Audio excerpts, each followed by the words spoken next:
नमस्कार साथियों, problem solver में आप सबों का अगेन तहे दिल से स्वागत है। आज हम लोग बात करेंगे मैथ्स के ऊपर। हमारा टॉपिक रहेगा एक चर वाले रैखिक समीकरण, linear equation in one variable. तो हम लोग यहाँ पर जानेंगे कि एक चर वाला रैखिक समीकरण क्या होता है और उस पर आधारित कुछ सवाल जवाब करेंगे हम लोग। बट उसके पहले मैं आपको 5 महत्वपूर्ण पद समझाऊंगा, 5 इंपॉर्टेंट टर्म बताऊंगा जो आपके इस चैप्टर से रिलेटेड किसी भी प्रकार के क्वेश्चन को सॉल्व करने में आपको बहुत हद तक मदद करेगा। तो आइए सबसे पहले इंपॉर्टेंट टर्म की पॉइंट को समझते हैं, महत्वपूर्ण पदों को समझते हैं। तो सबसे पहला हमारा महत्वपूर्ण टर्म है चर, इंग्लिश में इसे वेरिएबल कहते हैं। तो चर किसे कहते हैं? चर का अर्थ होता है विचरण। चर का अर्थ होता है विचरण। मैंने आपको इसके पहले एक वीडियो पढ़ाया था, सीधा और प्रतिलोम अनुपात, सीधा और प्रतिलोम संबंध। उसमें मैंने आपको ये चीज बताया था विचरण। मैंने आपको और एक चैप्टर पढ़ाया था एक एक नियम, उसमें भी मैंने इस वर्ड का मतलब समझाया था। तो जी हाँ, ये वर्ड अगेन यहाँ रिपीट हो गया है। तो चर, चर मीन्स होता है वेरिएबल, वेरिएबल मीन्स होता है वेरी करने वाला, वेरी करने वाला, वेरी करने वाला मीन्स बदलने वाला, जिसका मान फिक्स नहीं रहता है। तो वही मैंने भी लिखा है कि चर का अर्थ होता है विचरण, इसका मान बदलते रहता है। तो चर हम उस राशि को कहते हैं जिसका मान बदलते रहता है। चर कोई भी संख्यात्मक मान ग्रहण कर सकता है। चर जो है मैथ में कोई भी न्यूमेरिकल वैल्यू ले सकता है, जैसे 1 2 3 5 -5 10 15 कुछ भी। तो चर कोई भी संख्यात्मक मान ग्रहण कर सकता है, अर्थात इसका मतलब ये हुआ यह विभिन्न समीकरण के लिए विभिन्न मान देता है। जितना बार अलग अलग समीकरण आप यूज कीजिएगा उतना अलग अलग बार आपको इसका मान मिलेगा। तो आई थिंक आप समझ गए चर क्या होता है। चर का मतलब होता है विचरण। चर का मान वह होता है जो हमेशा बदलते रहता है। चर का मान हमेशा बदलते रहता है और चर कोई भी संख्यात्मक मान को ग्रहण कर सकता है। इसका ये मतलब हुआ कि चर जो है अलग अलग समीकरण के लिए अलग अलग वैल्यू देता है। अब आगे हम लोग बात करते हैं कि चर को मैथ में किस संकेत से दिखाते हैं। तो देखिए चर के लिए मैथ में L M N X Y Z A B C कुछ भी करके हम लोग कुछ भी करके दर्शा सकते हैं। बट जनरली जो ज्यादा पॉपुलर होता है, जो बच्चों को जानना पड़ता है, जिसका बच्चे प्रैक्टिकल लाइफ में ज्यादातर यूज करते हैं, वो X Y Z होता है। X Y Z होता है। ओके, तो ये थे हमारा पहला महत्वपूर्ण पद चर। चर के बारे में आपको समझा दिया। आइए सेकंड पॉइंट डिस्कस करते हैं, अचर। अचर को इंग्लिश में कांस्टेंट कहते हैं। अचर को इंग्लिश में कांस्टेंट कहते हैं। अचर क्या होता है? अचर का मान नियत रहता है, अर्थात नहीं बदलता है। तो अचर हम उस राशि को कहते हैं जिसका मान नहीं बदलता है, जो एक बार होता है वही हमेशा होता है। तो यह कोई भी संख्या हो सकती है, यह कोई भी संख्या हो सकती है जो पद या व्यंजक में प्रयुक्त होती है। तो इसका ये मतलब हुआ कि अचर हम उसे कहते हैं जो किसी भी दिए गए व्यंजक में प्रयुक्त होता है एक संख्या के रूप में। तो ये संख्या क्या कह सकता है? 1 2 -3 0 -6 लाइक इस तरह। आपको मैं और एक उदाहरण देता हूं। जैसे यहाँ पर देखिए क्वेश्चन मैंने लिखा हुआ है 3x = 15, 3x = 15। तो 3x आपका क्या है? बीजीय व्यंजक है। 3x आपका क्या है? बीजीय व्यंजक है। बीजीय व्यंजक क्या होता है? बीजीय व्यंजक हम उस व्यंजक को कहते हैं जो चर, अचर और गणितीय संक्रिया, गणितीय संक्रिया क्या होता है? Mathematical operator. Mathematical operator math में कितने होते हैं? 4 होते हैं, जोड़, घटाव, गुणा, भागा। तो गणितीय संक्रिया को मिलाने से, चर को मिलाने से, अचर को मिलाने से, ये तीन चीज को मिलाने से जो व्यंजक बनता है उसको हम लोग बीजीय व्यंजक कहते हैं। तो मैंने यहाँ क्या लिखा था कि अचर कोई भी संख्या होती है जो पद या व्यंजक में प्रयुक्त होती है। तो देखिए तो 3x, 3x में 3 क्या है? अचर है। x क्या है? चर है। 3 अचर है, x चर है, और 3 और x का मतलब है 3 गुना x। तो यहाँ पे गणितीय संक्रिया गुना छिपा हुआ है। तो मैंने आपको कहा चर होना चाहिए, चर मिला x। मैंने आपको कहा अचर होना चाहिए, अचर मिला आपका 3। मैंने कहा गणितीय संख्या जोड़ घटा गुना या भागा, तो आपको 3x में गुना x मिल रहा है, तो ये तीन चीज जहां मिलता है वो बीजीय व्यंजक बनता है। तो 3x बीजीय व्यंजक है, तो परिभाषा में लिखा गया है कि कोई भी संख्या जो व्यंजक में प्रयुक्त होता है, तो 3x में कौन सा संख्या प्रयुक्त हुआ है 3, इसलिए 3 को क्या कहेंगे हम अचर। आई थिंक आपको क्लियर हो गया होगा। नेक्स्ट पॉइंट पे बढ़ते हैं। हमारा नेक्स्ट महत्वपूर्ण पद जो है वो है समीकरण, equation. What do mean by equation? समीकरण क्या होता है? देखिए, ऐसा प्रतिबंध जिसमें दोनों पक्ष के व्यंजक का मान बराबर हो समीकरण कहलाता है। ऐसा शर्त, ऐसा कंडीशन, ऐसा प्रतिबंध जिस कारण LHS और RHS, LHS और RHS, बायां पक्ष और दायां पक्ष, बायां पक्ष और दायां पक्ष, लेफ्ट हैंड साइड और राइट हैंड साइड आपका क्या हो जाए बराबर हो जाए, उसे हम समीकरण कहते हैं। तो आई थिंक ये भी आप समझ गए कि समीकरण हम उस शर्त को कहते हैं, उस कंडीशन को कहते हैं, उस प्रतिबंध को कहते हैं जिसमें आपका जो दो पक्ष होता है LHS और RHS, दोनों का जो अलजेब्रिक वैल्यू होता है, बीजीय व्यंजक जो होता है उसका जो मान होता है वो बराबर हो जाता है। आप यहाँ पे देख सकते हैं, जैसे आपका पहला बीजीय व्यंजक मैंने लिखा है x - 3। ये बीजीय व्यंजक क्यों है? क्योंकि यहाँ पर चर, अचर और माइनस है। आपको जहां भी मिल जाए चर, अचर और गणितीय संक्रिया, वो आपका हो जाएगा बीजीय व्यंजक। तो x - 3 में x चर है, 3 अचर है, माइनस बीजीय व्यंजक है, तो ये हमारा क्या है बीजीय व्यंजक। इसी तरह देखिए तो 15 क्या एक अचर पद है, तो ये अपने आप में बीजीय व्यंजक है। दोनों बीजीय व्यंजक के बीच में कौन सा साइन आया? बराबर साइन आया। तो यहाँ से एक चीज आप ये भी समझ सकते हैं कि अगर दो बीजीय व्यंजक आपस में बराबर हो जाए तो उसे हम समीकरण कहते हैं। आप परिभाषा को इस तरह से भी कर सकते हैं कि अगर दो बीजीय व्यंजक बराबर हो जाए तो उसे हम समीकरण कहते हैं। दूसरे तरीके से आप ये कह सकते हैं कि वैसा प्रतिबंध जिसमें दोनों पक्ष बराबर हो जाए, दोनों पक्ष के व्यंजक का मान बराबर हो जाए, पक्ष बराबर हो जाए मींस क्या हो जाए उसका मान बराबर हो जाए, पक्ष के व्यंजकों का मान बराबर हो जाए तो उसे आप कहेंगे वो समीकरण है। तो x - 3 पहला व्यंजक, 15 दूसरा व्यंजक, दोनों के बीच में बराबर साइन, तो व्यंजक बराबर व्यंजक, ये बन गया आपका इक्वेशन। व्यंजक बराबर व्यंजक, अगर दो एक्सप्रेशन आपस में बराबर हो जाए मैथ में तो उसे हम कहते हैं कि वो आपका इक्वेशन फॉर्म हो गया। तो x - 3 = 15, ये हमारा समीकरण का उदाहरण है। 3x = 15, ये भी समीकरण का उदाहरण है। x/4 = 1, ये भी समीकरण का उदाहरण है। तीनों का तीनों हमारा समीकरण का उदाहरण है। आप क्लियर हो गए? आपको यहाँ की इंपॉर्टेंट बात यहाँ पे ये ध्यान रखना होगा, बहुत सारे बच्चे के मन में कंफ्यूजन होता है। मुझे अक्सर बच्चे ने पूछा है, मैं बता देता हूँ। क्वेश्चन ये रहता है कि सर समीकरण और व्यंजक में क्या अंतर होता है? साहब तो हमको एक ही बुझाता है, तो हम कैसे जानेंगे कौन समीकरण होता है कौन व्यंजक होता है? तो देखिए बाबू, एकदम सिंपल सा जवाब है, व्यंजक में या समीकरण में तीनों में दोनों में चर यूज होगा, दोनों में अचर यूज होगा, दोनों में मैथमेटिकल ऑपरेटर जोड़ घटाव गुना भागा यूज होगा। अंतर कहां पे आएगा? बीजीय व्यंजक में कभी भी बराबर साइन नहीं आता है, और समीकरण जब आप लिखिएगा तो वहां पे बराबर साइन आता है।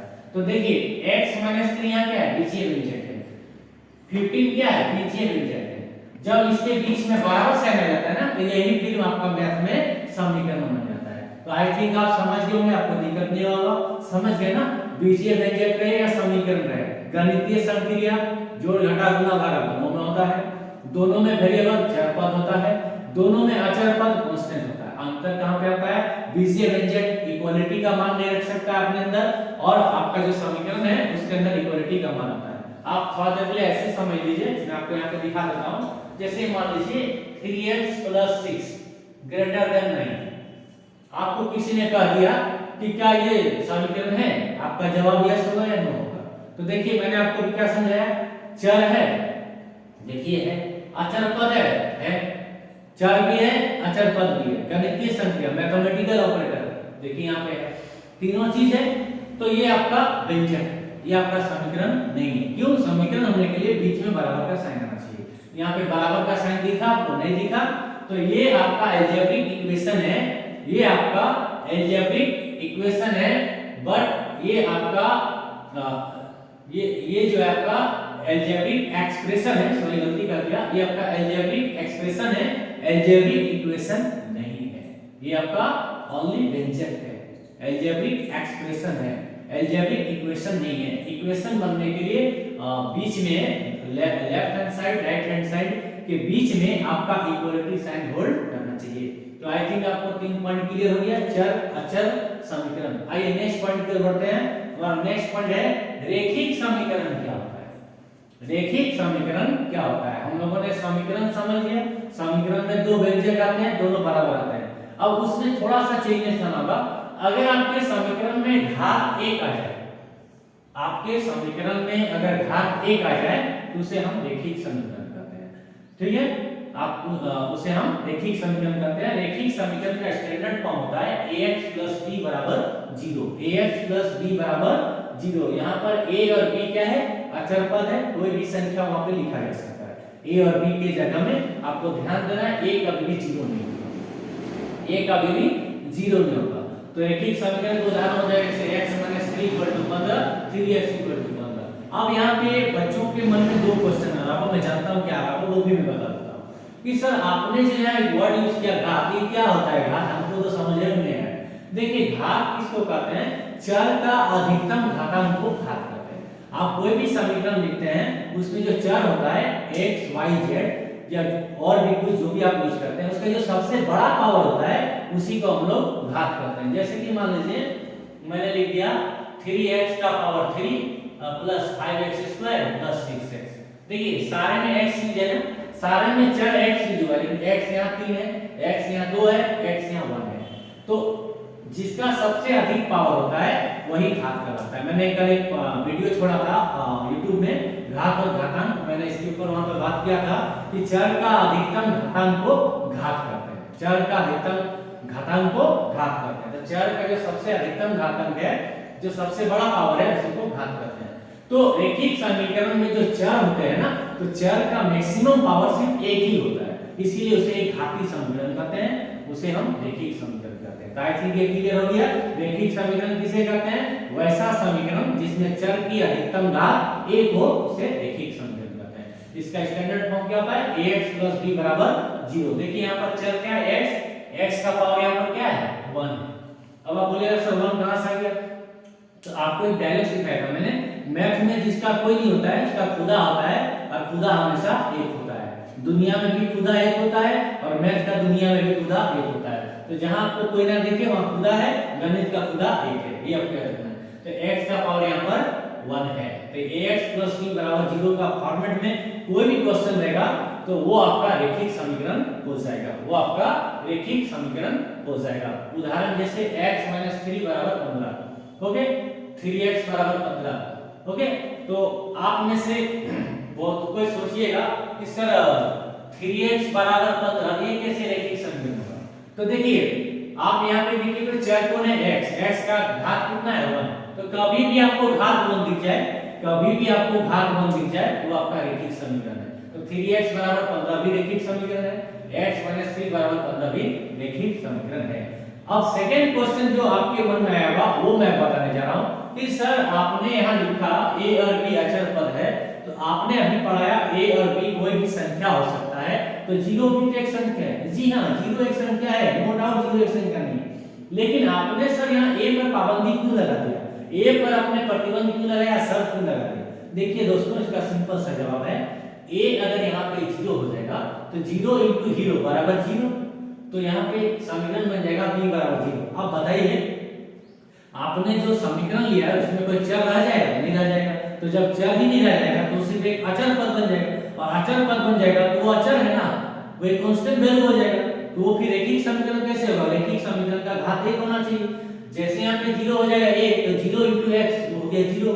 x का कोई वैल्यू नहीं दिख रहा है, तो जब चर ही नहीं रहेगा, तो जिस समीकरण में चर ना हो वो अचर कहलाता है, जिस समीकरण में चर ना हो अचर कहलाता है। तो जब इसमें चर ही नहीं होगा तो चर का घात कहां से होगा? ठीक है, तो आपको याद रखना है कि a = 0 नहीं हो सकता है। चलिए हम लोग नेक्स्ट पॉइंट पर बढ़ते हैं, आप इसका स्क्रीनशॉट ले लीजिए।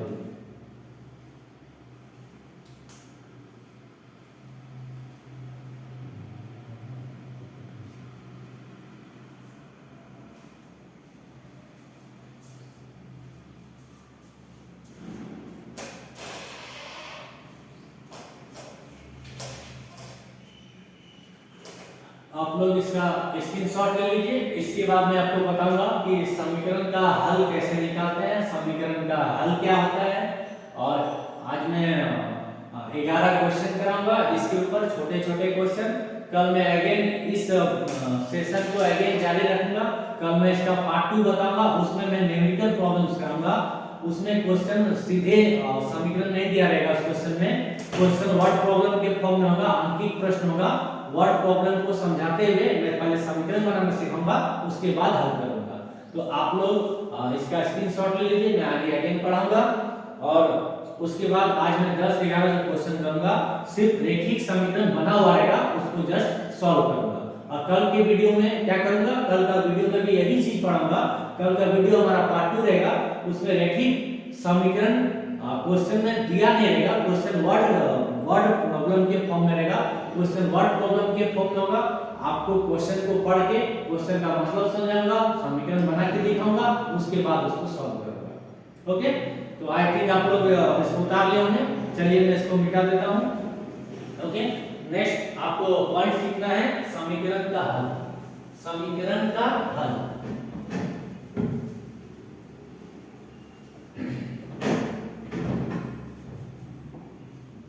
तो हम लोग बात करेंगे अब नेक्स्ट फर्स्ट पॉइंट हमारा समीकरण का हल क्या होता है। समीकरण का हल क्या होता है। ओके, तो चलिए लिखते हैं समीकरण का हल, सॉल्यूशन ऑफ इक्वेशन। समीकरण का हल, समीकरण का हल। देखिए समीकरण का हल का मतलब क्या होता है, इसमें क्या होगा, समीकरण में उपस्थित, समीकरण में उपस्थित चर का वह मान ज्ञात करना जिससे दोनों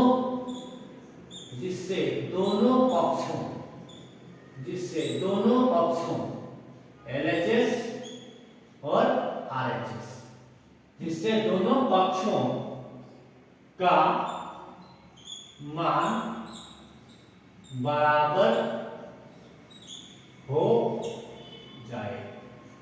ओके, तो समीकरण का हल क्या होता है, समीकरण का हल का मतलब होता है समीकरण में जो भी आपका चर यूज हुआ है ना, आपके समीकरण में जो भी चर यूज हुआ है उसका मान निकालना है। आपको उसका क्या करना है, मान निकालना है। मान ऐसा निकालना है कि आपका समीकरण का LHS RHS क्या हो जाए, बराबर हो जाए। जैसे मान लीजिए मान लीजिए मैं x बराबर 6 लेता हूं और हमारा समीकरण दिया हुआ है x + 4 बराबर 10। तो देखिए, तो यहां पर x + 4 क्या है, बीजीय व्यंजक है। 10 क्या है, अचर पद है, ये भी बीजीय व्यंजक है। दोनों को मैं बराबर साइन से दिखा रहा हूं, दोनों के बीच में बराबर साइन लगा रहा हूं। तो यहां पे लिखा गया है कि समीकरण में उपस्थित, ये क्या है, एक समीकरण बना रहा है। समीकरण में उपस्थित चर का वह मान, तो चर हमारा क्या है, x, हमें इसका वो मान लेना है जिसके कारण दोनों बराबर हो जाए। तो आप बताइए, तो x + 4 बराबर 10 है, x के जगह में क्या रख देने से बायां पक्ष दायां पक्ष बराबर हो जाएगा। तो x बराबर 6 रखने से होगा। देखिए x के जगह में जैसे 6 बैठेगा, 6 + 4 कितना आएगा, 10। ओके, तो समीकरण का हल क्या होता है, समीकरण का हल का मतलब होता है चर का ऐसा मान निकालना जिसके कारण आपका LHS और RHS क्या हो जाए, बराबर हो जाए, जिसके कारण आपका LHS और RHS बराबर हो जाए। तो आप इसका स्क्रीनशॉट ले लीजिए, मैं इसको मिटाता हूं और आज मैं 11 क्वेश्चन करता हूं। ओके, तो चलिए सबसे पहला क्वेश्चन, अब मैं क्वेश्चन सेशन को स्टार्ट करता हूं, मैं इसको मिटा रहा हूं, आप लोग इसका स्क्रीनशॉट ले लिए होंगे। तो सबसे पहला क्वेश्चन है, देखिए समीकरण n + 5 = 19 का हल ज्ञात करें।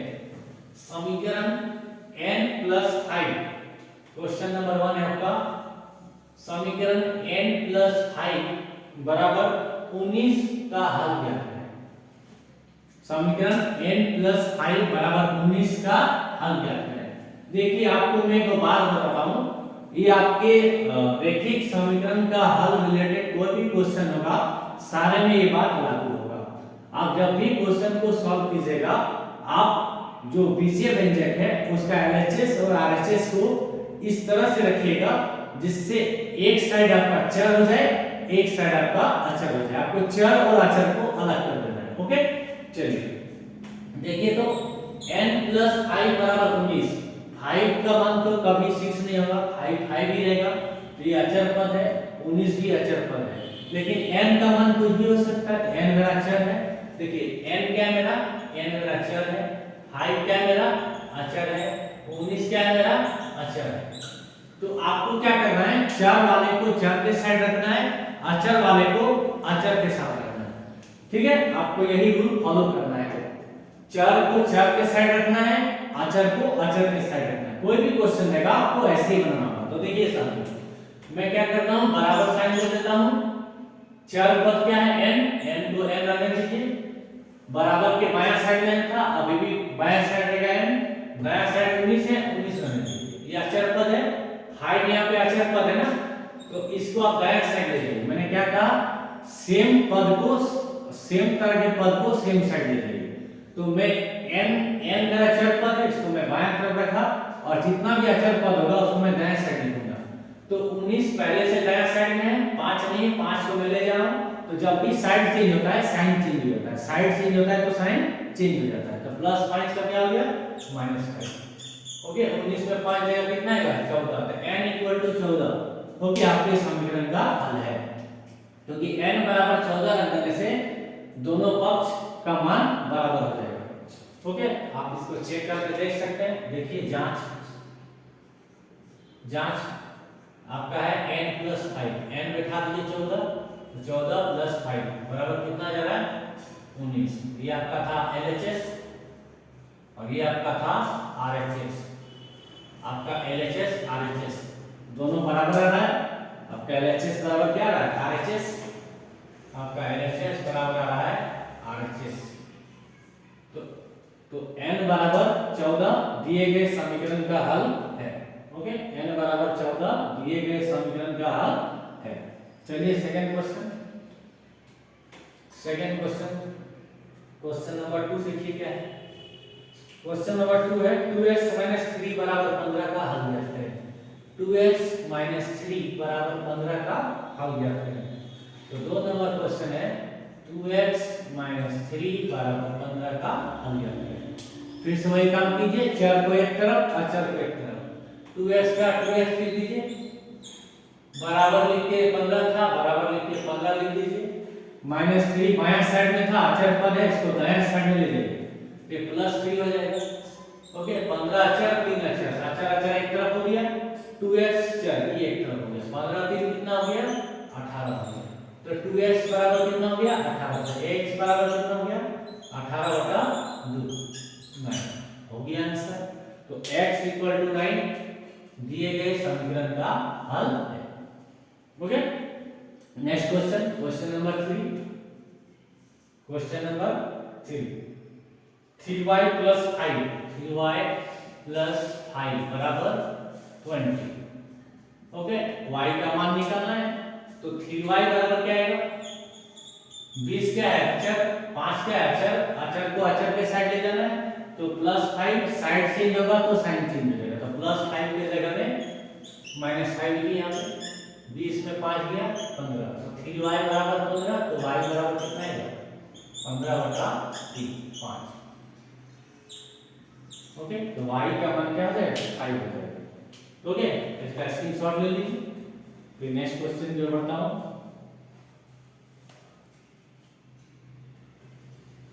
चलिए नेक्स्ट क्वेश्चन नंबर 4।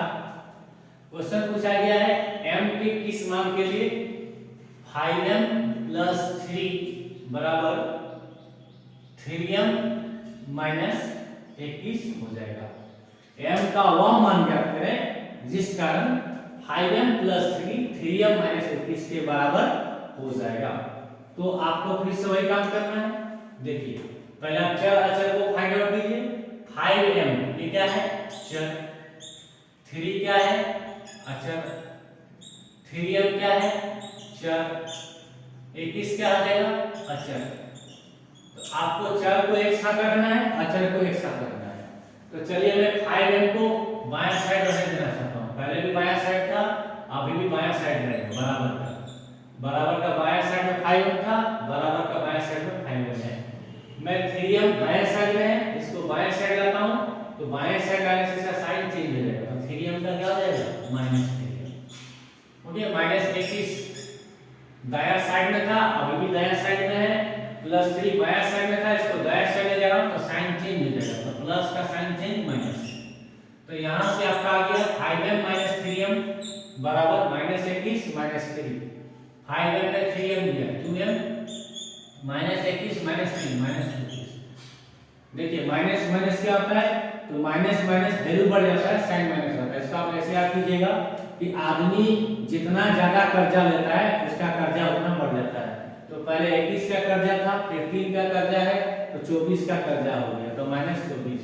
तो 2m बराबर -24, तो यहाँ से m बराबर -24/2 -12। तो m बराबर -12 रखने पर आपका दोनों पक्ष बराबर हो जाएगा। तो जल्दी से स्क्रीनशॉट ले लीजिए, मैं आगे 5वें क्वेश्चन पे बढ़ूंगा।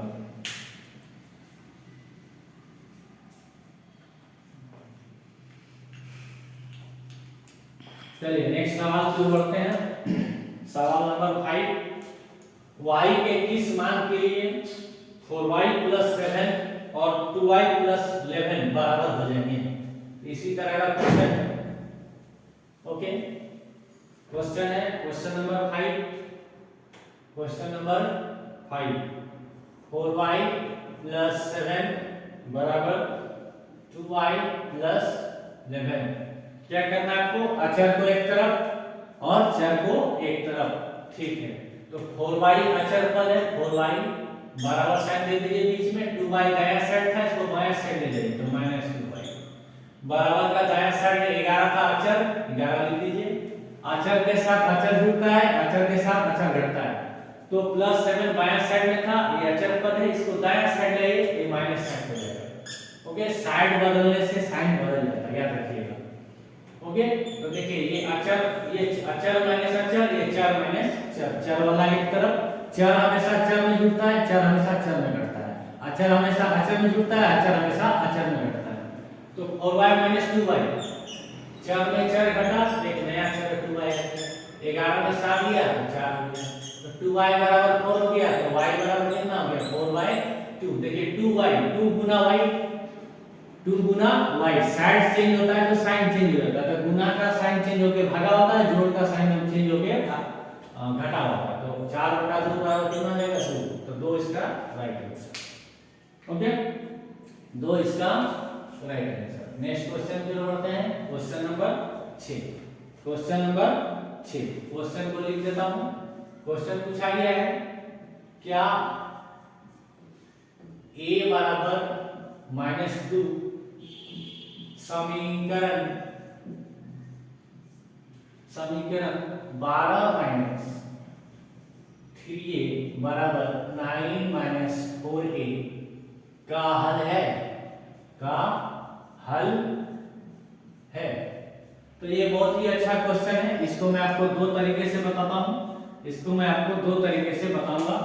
ओके, तो सबसे पहला विधि हम लोग इस्तेमाल करते हैं, सबसे पहला विधि, पहला मेथड, पहली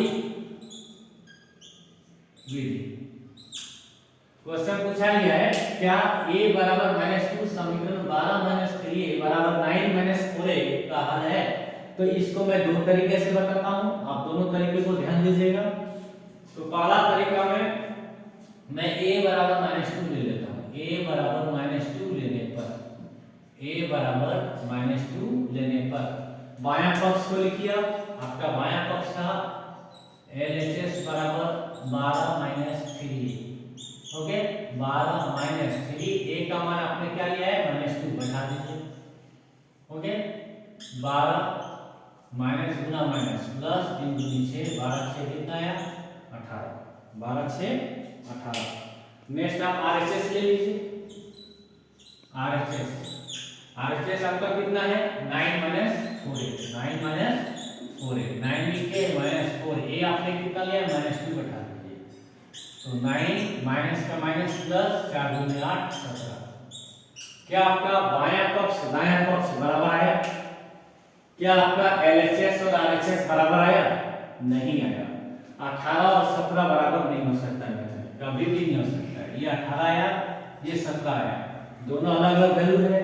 तो चूंकि LHS not equal to RHS, आपका LHS और RHS बराबर नहीं आ गया, अतः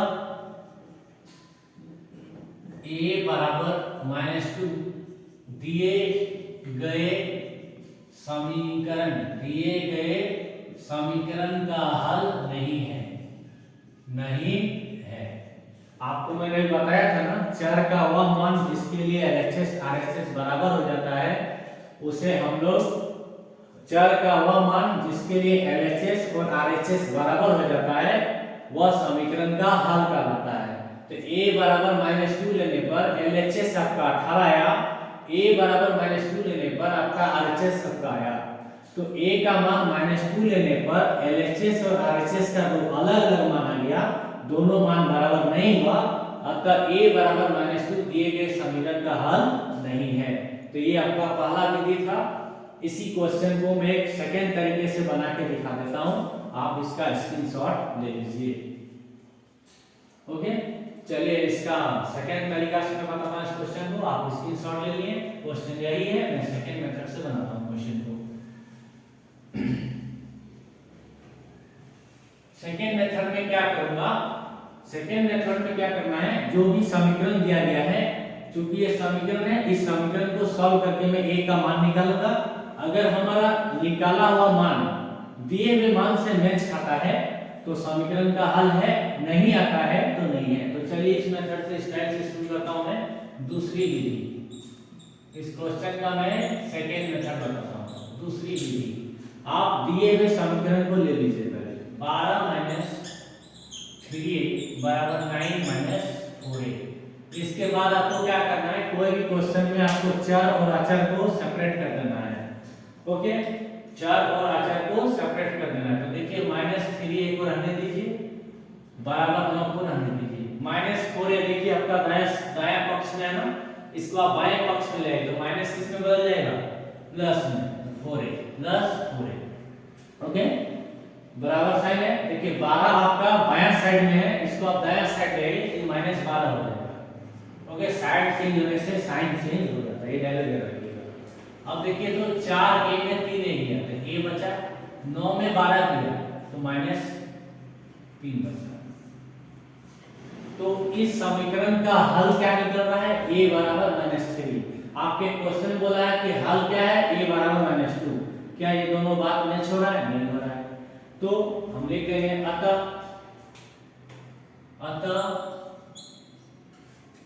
a बराबर -3 दिए गए समीकरण का हल है। a बराबर -3 जो है वो दिए गए समीकरण का हल है, ना कि a बराबर -2। कहने का मतलब ये है कि आपके क्वेश्चन में दिया गया था क्या a बराबर -2 समीकरण का सॉल्यूशन है, क्या a = -2 गिवन इक्वेशन का सॉल्यूशन है। तो गिवन इक्वेशन का सॉल्यूशन -2 नहीं है, -3 है। तो वही लिख दिया मैंने, अतः a बराबर -3 दिए गए समीकरण का हल है, ना कि a बराबर -2। ओके, ना कि a बराबर -2 इसका हल है। तो 5 क्वेश्चन कंप्लीट हो गया। नेक्स्ट क्वेश्चन पे बढ़ते हैं, इसका स्क्रीनशॉट ले लीजिए आप। दो तरीके से समझा दिया इस क्वेश्चन को, आपको जो भी मेथड इजी लगे आप उससे बना लीजिएगा। Okay, next question. तो आपके 6 क्वेश्चन हो गए यहाँ पर। नेक्स्ट क्वेश्चन 7वें क्वेश्चन में चलता हूँ, ये हमारा क्वेश्चन नंबर 6 था। ओके, 7वां क्वेश्चन है 5x + 4 = 19 का हल ज्ञात करें। अब आपके लिए सिंपल क्वेश्चन हो गया, आप इजीली बना सकते हैं। ओके, क्वेश्चन नंबर 7, 5x + 4 बराबर है 19।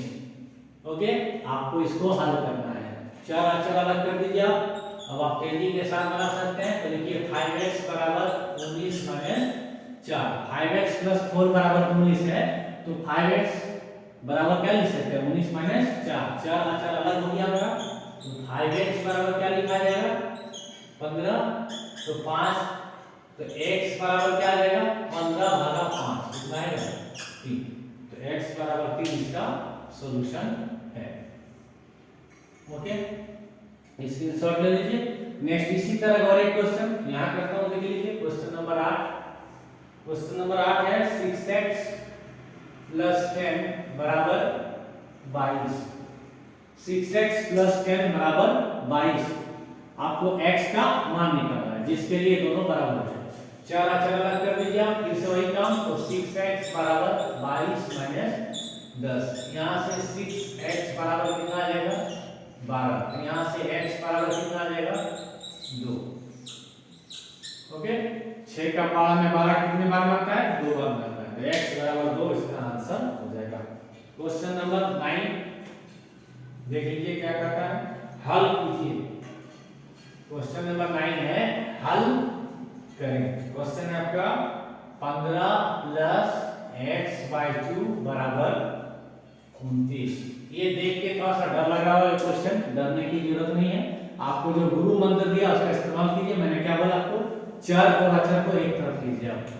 तो देखिए 15 क्या है अचर, x/2 क्या है चर, 29 क्या है अचर। चर को एक तरफ अचर को एक तरफ, चर और अचर आपको अलग करना है। तो मैं क्या करता हूं, मैं x/2 को रहने देता हूं, बायां साइड में था अभी भी बायां ही साइड में रहेगा। 29 हमारा बायां साइड में था अभी भी दायां साइड में है। 15 अचर है 29 अचर है, तो 15 को मैं 29 के साइड में ले जाना चाहता हूं, अचर को अचर की तरफ। तो 15 प्लस में है, साइड बदलूंगा साइन बदल जाएगा। डायलॉग याद रखिएगा, साइड बदल दिया तो साइन बदल जाएगा। तो 29 में 15 गया, 9 में 5 गया 4, 2 में गया 2, तो x/2 बराबर क्या आ गया 14। x/2 बराबर आ गया 14। ओके, पिछले वीडियो में मैंने पढ़ाया था कि कोई संख्या के नीचे कुछ नहीं रहेगा तो वहां पर एक होता है, जिसका कोई नहीं रहता उसका खुदा होता है, खुदा हमेशा एक होता है। तो 14 के नीचे कोई नहीं है तो यहाँ पर एक है। अब आप क्या कीजिए, क्रॉस मल्टीप्लिकेशन, गुणन विधि, वज्र गुणन का इस्तेमाल कीजिए। तो इसके ऊपर को इसके नीचे के साथ ले जाइए, इसके नीचे को इसके ऊपर के साथ लगाइए, कैंची चला दीजिए। कैंची इसी तरह चलता है, ऊपर नीचे नीचे ऊपर। ओके, तो x गुना 1 इधर हो गया आपका, x गुना 1 बराबर हो गया 2 गुना 14। x गुना 1 x, किसी का भी पढ़ा एक बार पढ़ने से एक हट जाता है। 7 1 के 7, 15 1 के 15, 28 1 के 28, तो x 1 के x। ओके, तो x बराबर कहां आ गया यहाँ पर 28। यही आपका क्या है सॉल्यूशन है। स्क्रीनशॉट ले लीजिए। ओके, आप इसका स्क्रीनशॉट ले लीजिए। नेक्स्ट क्वेश्चन नंबर 10 की ओर बढ़ता हूं। सवाल नंबर 10 मिटा रहा हूं मैं। सवाल नंबर 10, सवाल नंबर 10 से आपका 5x - 6 बराबर 2x + 15, x का मान ज्ञात करना है। क्वेश्चन नंबर सवाल नंबर 10 का लिखा हुआ है आपका 5x - 6 बराबर 2x + 15। सेम काम कीजिए, चर को एक तरफ अचर को एक तरफ। 5x आपका क्या है चर है, तो 5x बायां साइड था, बायां साइड रहने दीजिए। बराबर बायां दायां हमेशा बराबर के रेस्पेक्ट में देखते हैं। देखिए ये बराबर है, बराबर का बायां हाथ बायां साइड, बराबर का दायां हाथ दायां साइड। तो 5x बायां की तरफ में था, बायां है, 2x दायां के साइड था, साइड चेंज कर दीजिए, ये प्लस है ये माइनस। 15 दायां साइड में था, रहने दीजिए। -6 बायां साइड में, साइड चेंज हो रहा है साइन चेंज हो जाएगा, side change sign change, side change sign change, याद रखिएगा। तो -6 क्या आ जाएगा +6। यहाँ पर या साइन दे दीजिए या दे दीजिए, इसको या साइन करना है। तो 5x में 2x लिया, 3x बराबर 15 + 6 21। तो यहाँ से x बराबर आ गया आपका 21/3। आपका आंसर कितना आ गया यहाँ पर 7। ओके, तो x बराबर 7 इसका राइट आंसर। ओके, इसका स्क्रीनशॉट ले लीजिए। आज का एक अंतिम सवाल मैं बताता हूँ, क्वेश्चन नंबर 11। ओके, आज मैं जितना भी क्वेश्चन कराया सारा क्वेश्चन रेखिक समीकरण के तौर पे दिया हुआ था। बस बायां और दायां पद में चर अचर को एक साथ करना था, अलग करना था, मैंने करके दिखाया। कल के वीडियो में चैप्टर हमारा यही रहेगा, एक चर वाले रेखिक समीकरण। बस कल की वीडियो में मैं वर्ड प्रोग्राम करूंगा, मैं आंकिक प्रश्न करूंगा, क्वेश्चन भाषा के रूप में लिखे रहेंगे, उसको पढ़ के समझूंगा और उससे मैं पहले इक्वेशन बनाऊंगा और इक्वेशन बनाने के बाद सॉल्यूशन करना सिखाऊंगा। तो जिस प्रकार आज आप लोग आज का वीडियो देख रहे हैं, इसी प्रकार कल का नेक्स्ट वीडियो इस चैप्टर का पार्ट 2 जरूर देख लीजिएगा, आपका सारा कॉन्सेप्ट क्लियर हो जाएगा। तो चलिए बिना समय को गवाए हुए मैं आगे क्वेश्चन 11 नंबर पर बढ़ता हूं। ओके, क्वेश्चन नंबर 11 थोड़ा सा डिफिकल्ट क्वेश्चन होगा आप लोग के लिए, बट मैं इसका एक शानदार तरीका मैं आपको बताने जा रहा हूं और आप उसी तरह के तरीके का प्रयोग कीजिएगा, आपके लिए इजी होगा। तो इसको थोड़ा अच्छा से देखिएगा। देखिए क्वेश्चन नंबर 11 क्या है। क्वेश्चन नंबर 11 बोला गया है हल कीजिए, आपको करना है हल कीजिए। ओके, आपको हल करने बोला गया है। क्वेश्चन है आपका 7x + 4 divide 5 + 1 equal to x - 8y। Okay, तो इस क्वेश्चन को करने का 3-4 तरीका है, बट जो सबसे बेस्ट अप्रोच है वो मैं आपको बताने जा रहा हूं।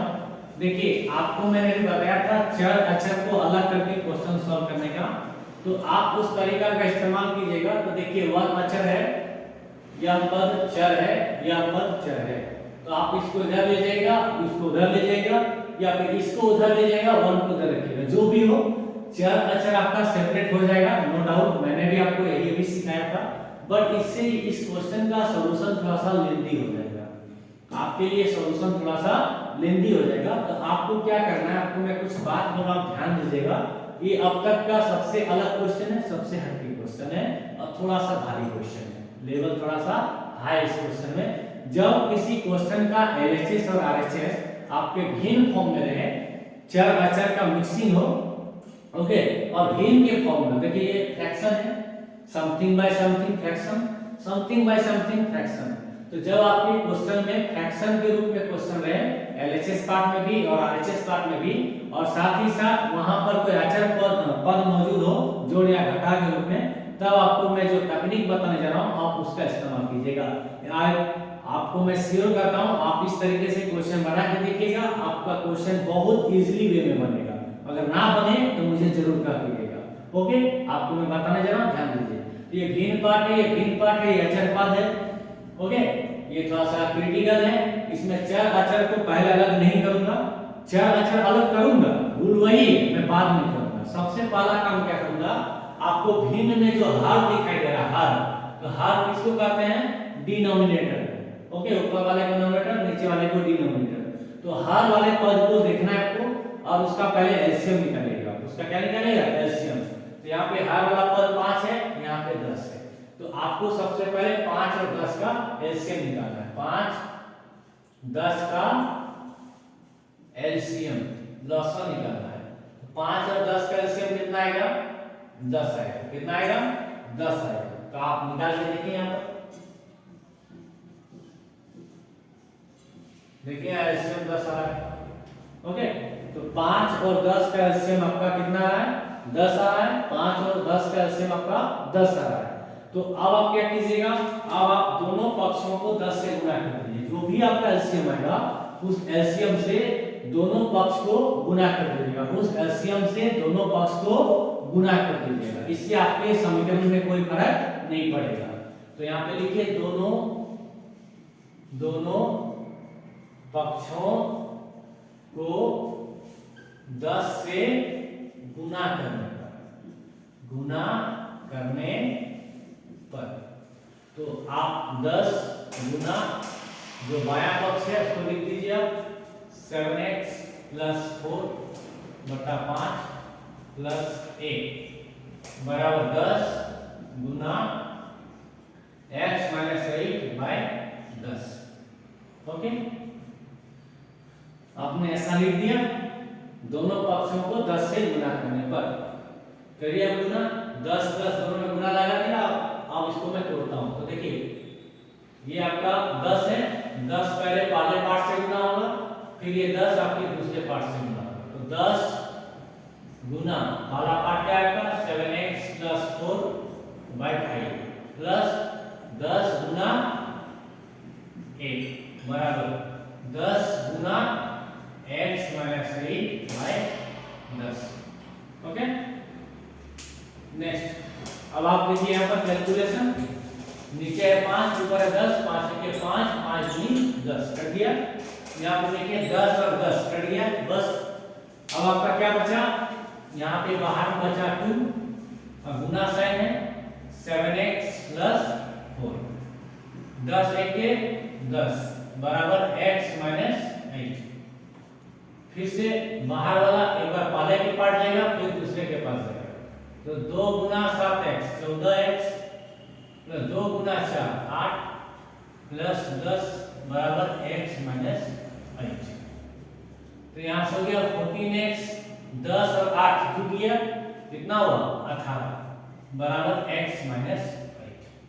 तो देखिए इसी क्वेश्चन का मतलब ये है, लेकिन देखिए इसको निकालने के लिए आपको यहाँ पे 5-6 स्टेप लग गया, इसलिए मैंने कहा था थोड़ा सा डिफिकल्ट है। अब आपको जो तकनीक बताया था उसका इस्तेमाल कीजिए। ओके, चर और अचर को अलग कर दीजिए आप। तो यहाँ पे हो गया 14x, x दायां साइड है इसको बायां साइड है -x बराबर -8 दायां साइड है प्लस 18 को दायां साइड है -18। ओके, तो 14x में a को x दिया तो कितना आया 13x, 8 का कर्जा 18 का कर्जा, तो टोटल कितने का कर्जा 26 का कर्जा। कर्जा मतलब -9 हर्जा। ओके, तो दो कर्जा मिलने से बहुत बड़ा हर्जा हो जाता है, तो याद रखिएगा कर्जा कर्जा हर्जा, और माइनस देने में हर्जा नहीं होना चाहिए। जब कोई दो चीज माइनस में रहे उसको जब हम जोड़ते हैं तो वैल्यू बढ़ जाता है लेकिन साइन माइनस का होता है। आप इसको ऐसे समझिए, आप किसी से 8 रुपया कर्जा लेते हैं और फिर उससे 18 रुपया का कर्जा ले लेते हैं, तो आपका जो बढ़ के आता है 26 वो आपका नहीं होता है, वो कर्जा के रूप में बढ़ता है। इसीलिए दो माइनस को जब भी जोड़ते हैं तो वैल्यू बढ़ जाता है बट साइन माइनस का रह जाता है। आपको याद रह गया होगा। चलिए, तो 13x बराबर -26, तो यहाँ से x बराबर आ गया -26/13 -2, तो x बराबर -2 इसका अभिष्ट हल हो गया। तो ये थे आज के कुछ क्वेश्चन, 10-11 क्वेश्चन और कुछ बेसिक कॉन्सेप्ट एक चर वाले रैखिक समीकरण के ऊपर। मैंने आपको कॉन्सेप्ट भी समझा दिया, महत्वपूर्ण बल समझा दिया, इंपॉर्टेंट उदाहरण समझाया और 11 क्वेश्चन को बना दिया। तो आई थिंक आपको वीडियो अच्छा लगा होगा। अगर आपको हमारा वीडियो अच्छा लगा तो आप हमारे चैनल प्रॉब्लम सॉल्वर को सब्सक्राइब कीजिएगा, शेयर कीजिएगा, लाइक कीजिएगा, कमेंट कीजिएगा, अपने दोस्तों के बीच डिस्ट्रीब्यूट कीजिएगा, बांटिएगा। किसी प्रकार का सुझाव होगा, सजेशन होगा, एडवाइस होगा, सलाह होगा तो हमें जरूर दीजिएगा। तो आज की सेवा यहीं तक। Thanks for watching.